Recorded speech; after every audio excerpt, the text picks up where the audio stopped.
Okay guys, so this will be your video to accompany your indefinite integration video. This one is for a specific type of problem where they ask for a particular solution. So a particular solution comes into play when we actually need to find what that C value is, our constant.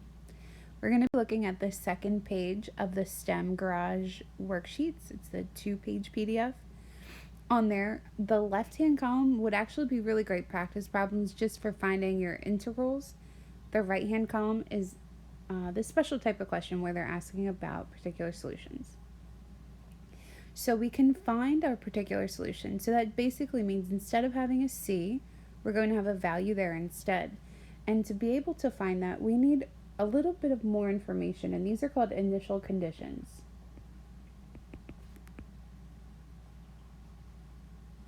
Okay, so we always need a little bit extra. And when we have those initial conditions, that can help us find our particular solution.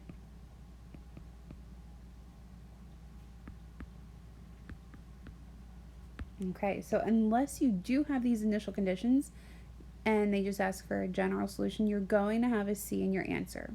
Okay, so let's look at our example here. They're giving us our big F prime. They're giving us a little bit of extra information. If you notice, the end of this example shows you that big F of 1 is 0. They're asking us for two things. They're asking us for the general solution and then also the particular. So let's start with general. So when we are writing our general solution,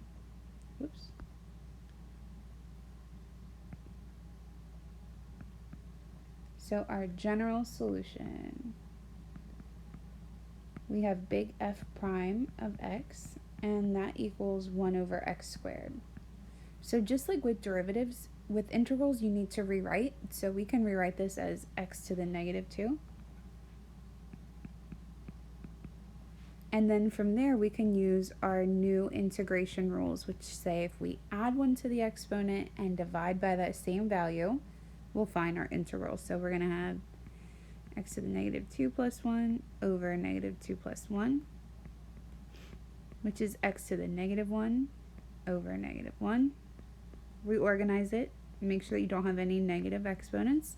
So we have negative 1 over x plus c is going to be our general solution. So this is our general solution. I'm going to give a little highlight. Okay, so that's general.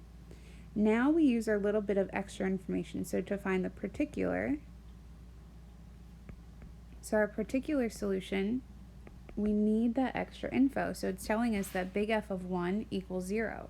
So if I have my big F of x is negative 1 over x plus c, they're telling me that when I plug in 1, my result will be 0.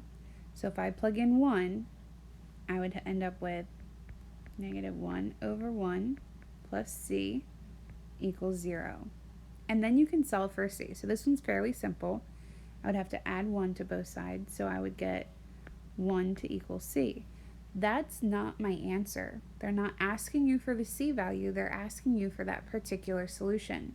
So my particular solution is going to look like an equation. It's going to be f of x, big F of x, equals negative 1 over x.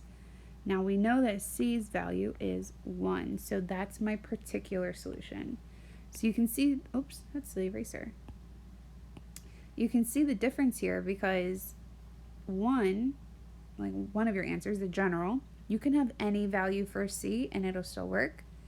Your particular solution has one specific value of c that would make it work.